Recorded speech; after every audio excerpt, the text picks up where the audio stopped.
Hey there, good morning, and welcome to SV Odium in New York. This is the first video on this channel, and I promise you it is going to be very low quality, poorly made. But what I am going to do is show you how I converted my Beneteau Oceanus 41.1, which is the 2018 owner's version, to a full lithium setup. And what I did is I decided not to keep any lead acid on the boat. We wanted everything to be over to lithium without any DC to DC chargers. And I'll show you exactly how we did it. It's working great, at least for now. And we use a lot of Victron products and other stuff, but I figured I'd show you what we did because there wasn't a video like this when I went to do this project, and I thought maybe it would be helpful to others. So I'm going to show you at the end all the products that we're using exactly. I have them up on the screen, but we're going to do this without editing because I'm lazy. So here is the, I said this was the owner's version. So what we have here is the garage, or the workshop, I guess, area is what they call it. So what we have here are, and excuse the wiring, I haven't cleaned it up yet, but we have three 300 amp hour Epic EPOCH 300 amp hour batteries, and those fit absolutely perfectly in the factory space. The only thing I had to do is I did have to cut out the divider that goes right here. So there was a wood divider here, had to cut that out. No big deal, it comes out very easily. And so that gives room for three of these perfectly strapped down. That's the house bank, 900 amp hours at 12 volts. And then here is an Ionic, IONIC, which I think you get from Lithium Hub in the US, 12 volt starting battery. That's a 100 amp hour starting battery. I think they advertise it to have 300 cold cranking amps. It works great. I will say that I did try this setup with the Epic dual purpose Pro 12 volt battery. It did not work. The BMS was not adequate to do this. And I'll tell you in advance, I also use the same Ionic battery for the bow thruster battery. I have one of them, replaced two, I think it was 55 amp hour, were in there originally, lead acid, replaced that with a single 100 amp hour Ionic, same battery, the starting battery, works beautifully. Again, the Epic Pro did not work for the bow thruster either. It would turn on, but the BMS wasn't enough to make it work. I have this wired in parallel, and these are all wired through bus bars. Again, excuse the messy wiring. Look, if you're not a pro, this is how it'll look, but it is proper. And what you have there buried in the side here are three Class T 350 amp fuses, one for each battery. That then goes to the hot bus bar, the red. And then that goes to the loads, the negative bus bar, same thing without the T fuses. And that goes to the shunt. This is a Victron shunt there. The whole system is I'm running Victron here. And so that is all set up to show you how that works. That works great. I did have to make changes in the engine to the alternator, to the Balmar alternator. I'll show you that in just a second. We also have a kilowatt of solar on the boat. I'll show you that in a moment too. I added that as part of this same project. So I have, I'll go out and show you in a second. But what we have here, while we're in here, I'll show you. I also have these breakers. I have one for one solar. I have a 25 amp breaker for there's two solar zones, one on the aft of the boat and one on the bimini. We also have our primary, secondary winches set up as well. And I've piggybacked a second load off of the primary winch in the lazarette so that I can run my Starlink and stuff off of that, which also works great.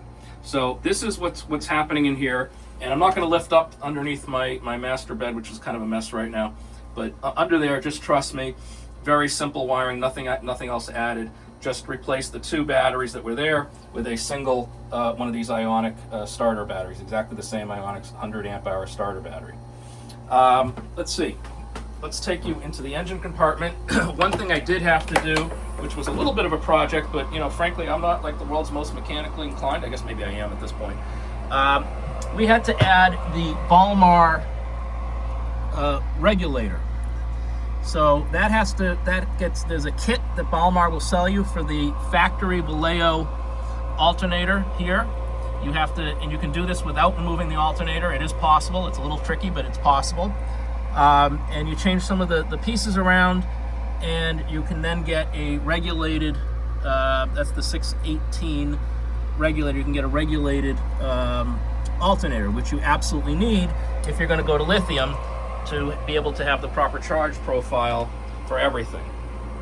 And so that thing works great. And then there's also another little Balmar piece, I forget what it's called, but I'll show you in a minute, that you need to prevent any potential spikes coming back. So all of that is what's set up. Oh, the other piece of this system that's important to know is that when the engine is running and the power is coming through the alternator, it's going to the engine start battery. Actually, that's not true. It's going to a battery isolator, which is somewhere under here. I could take that apart, but I'm not going to. It's under there. There's a battery isolator. That came with the boat. That was part of the boat wiring.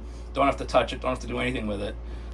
So that's the alternator goes to the isolator, and then the isolator chooses to send the power either to the start battery, to the bow thruster, or to the house bank, depending upon which one has the lowest voltage, I believe. And it seems to work great. It takes me, by the time that I am out of the harbor, my starter battery's recharged. It only uses about 1% or 2% of the percentage on the starter battery to start the engine. This, by the way, is the Yanmar 4JH45 Yanmar on this boat, with the Vallejo 120 amp alternator. That's, I believe, all factory. So that's that setup. But let's show you what I actually. Well, let me show you the solar while I'm walking around. So we have out here, we've got an arch. The boat, this was added to the boat. And we have the bifacial Bouge RV 200 amp hour, 200 watt, excuse me, bifacial panels up there. Those work great. So that's 400 watts off the solar arch. And then, well, I'm not gonna be able to show you, but up here on the Bimini, we've got 1, 2, 3, 200 amp hour soft panels. That's their Arch Pro panels, also from Bouge RV. None of this is sponsored. Nobody gave me anything for free. In fact, I probably paid more than full price for some of this stuff. So if anybody wants to throw me a few bucks, I'd be happy to, but that's not why I'm making the videos. But let me show you what I've done here. So let me take you into the, let's see, I'm too lazy to figure out how to do a screen capture, so you'll have to deal with it this way. So the house batteries, I have 3 of these Epic Essential batteries. These are about $1,200 each. One thing that you will have to do, and I spoke with them before I did it and they told me it was fine, is you will have to cut these handles off to make them fit. So these handles do stick out a tiny bit. This is super thin, and I'm not talking about the cord, I'm talking about the actual plastic handle that sticks out. It's a super thin plastic. It's really easy to cut. I used one of those vibrating flat saw things, and it cut right through it very, very easily with almost no effort. If you're careful about it, you won't pierce the case. It's fine. You got to do it on both sides, take both handles off, and although that makes them a little trickier to get into the boat, they will fit perfectly. I think that makes the battery about 13 3/4 inches into a spot that's 14 inches. So it fits perfectly into the battery box on the boat. So I used 3 of these for the house bank. These are the batteries I ended up using for the starter and for the bow thruster, one each. This is the Ionic Lithium Group 31. These are sold to start diesel semi-trucks, but it fits perfectly. It's just a Group 31 size. Don't have to make any alterations to it. Probably overkill. I will say, actually, I had a Redodo dual purpose 100, I believe it's the 100 amp hour. I think they have 100 and 140 amp hour. I have the smaller one. I think it's a Group 27.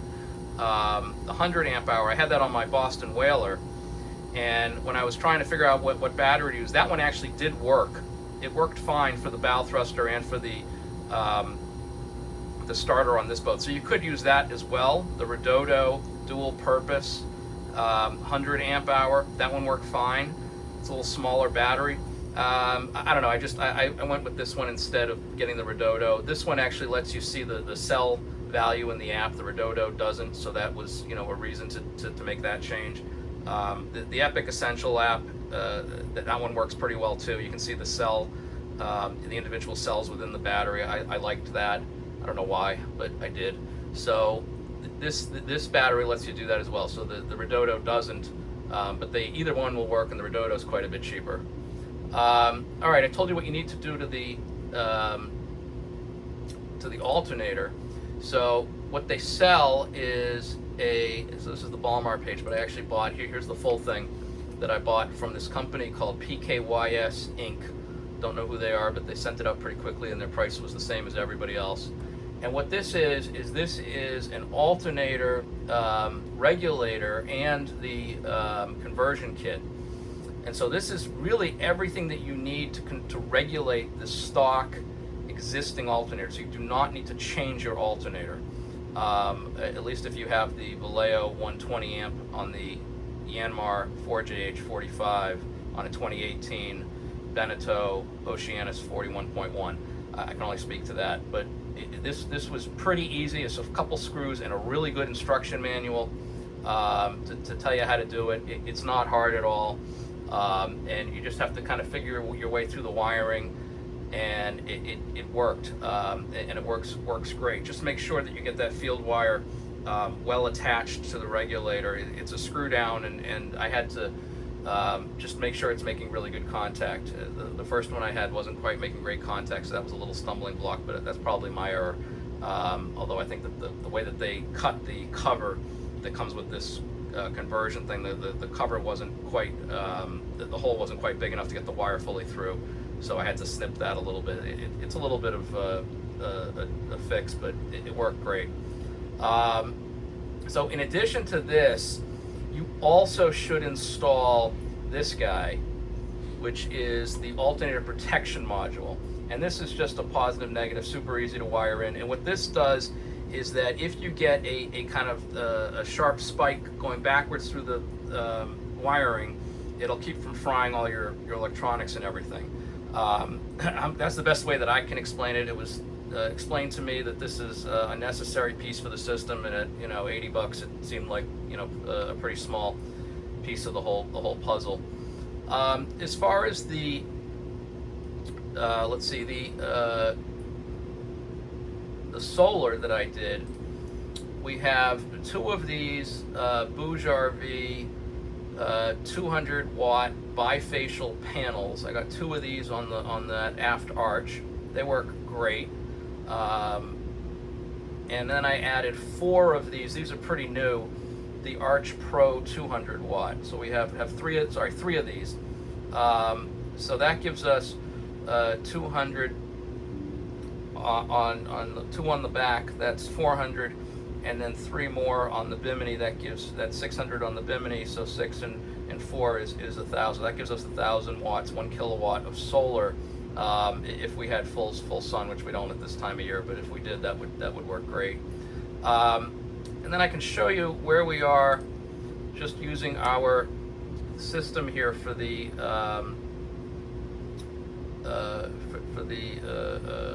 Victron setup.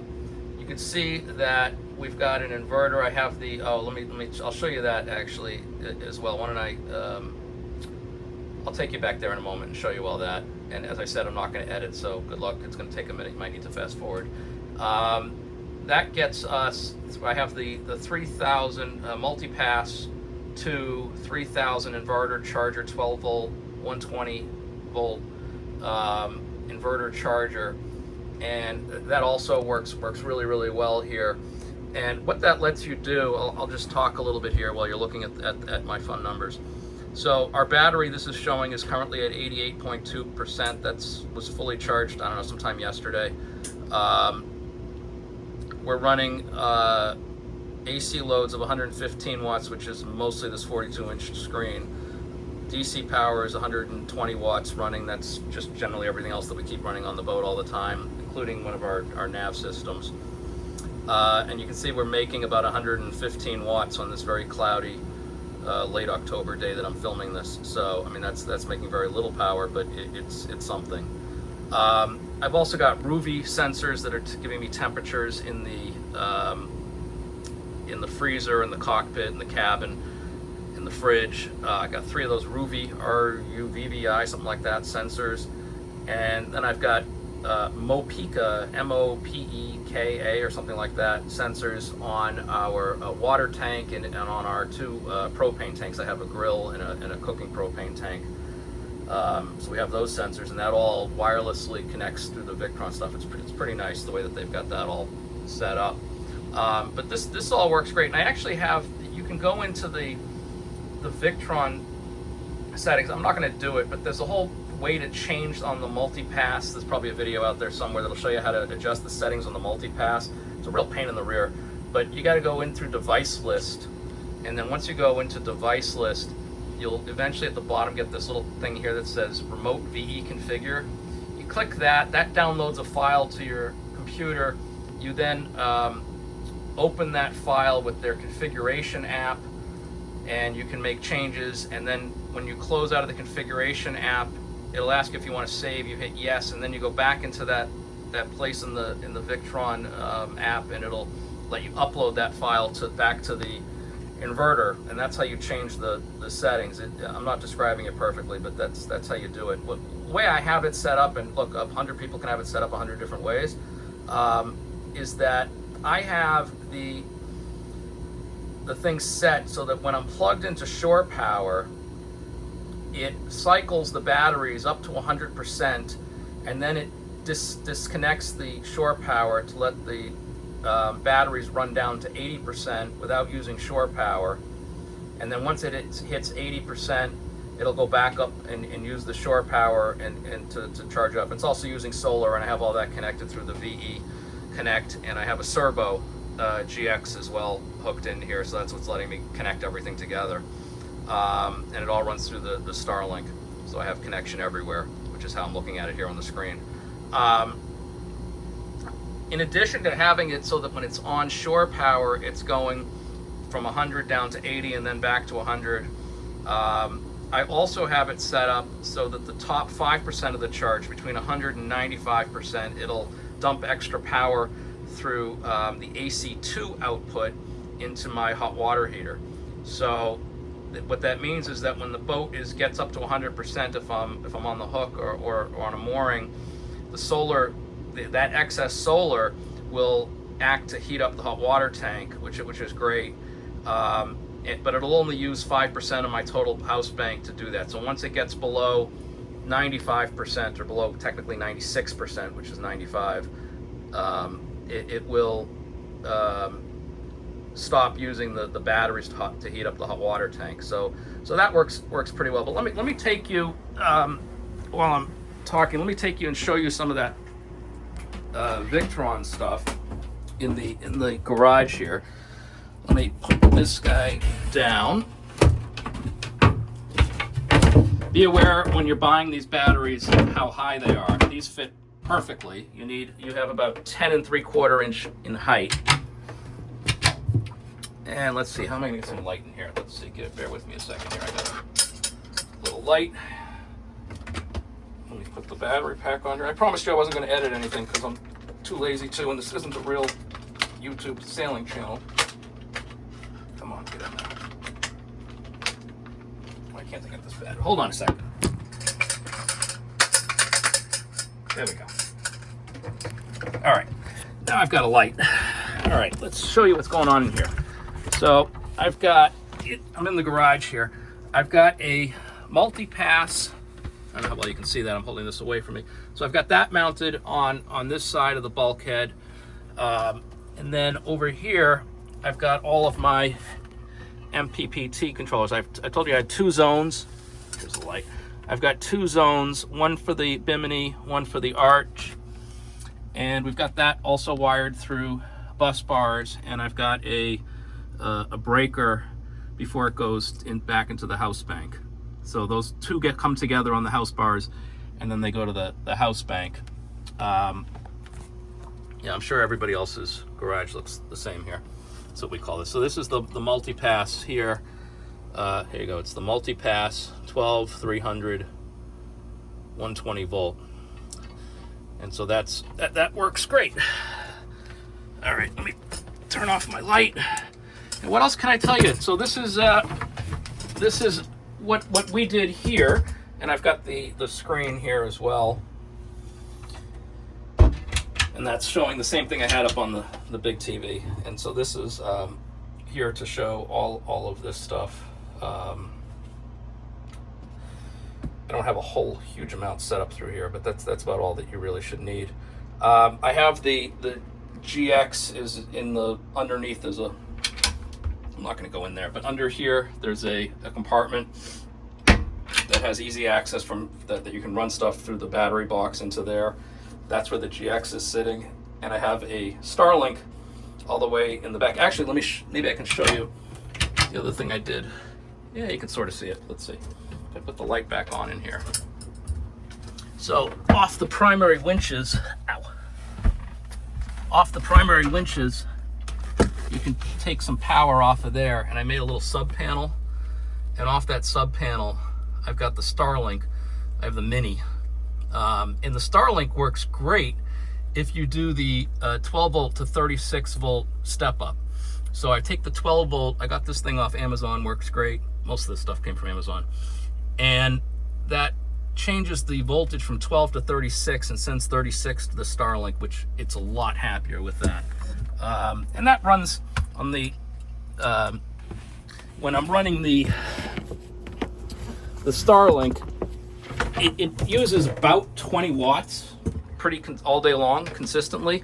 That's the Mini on 12 volt and has the integral router right in it, so it works really well, has good connection everywhere, and that's about it. So that is my showing you that this does work. You can do this on a boat. You can do all lithium, no lead acid, no DC to DC chargers, so you're not losing any power through that conversion. It uses the isolator to charge the two the house spank, the engine start, and the bow thruster. They all work separately and perfectly using the isolator. Once you get all the charge profiles set up correctly, it all works, and it's safe. And I'm sure that you all on the internet can tell me I've done something wrong. I did have to change a bunch of wire sizes. The wire sizing is all correct. I checked with an ABYC electrician friend to make sure that I had all the wire sizes correct, which I do. Some of that stuff does require some pretty large cable. I have a couple of 4/0, some 2/0, and a bunch of 1/0. Some of the 1/0 is doubled up. And just don't be like me and think that 1/0 means 1 AWG. It doesn't. 1/0 is single zero. That's a different thing, so you do have to learn what that means. Don't make that mistake. I have to rebuy a bunch of wire. But do it right, and it'll be safe. If I had this to do all over again, starting from scratch, I probably would not do this all in 12 volt. I would probably have gone 48 volt for a lot of it. I think 48 volt, you get a lot more. First of all, you could run much smaller cables, which would be a lot easier in setting it up. And I think you probably can end up with more capacity than we did in the same amount of space. But yeah, so that's about it. I don't think there's anything else for me to add, and I'm going to end the video here. I don't know if there'll ever be a second video on this channel, but if you're interested or have any questions, I'll try to respond in the comments. Thanks.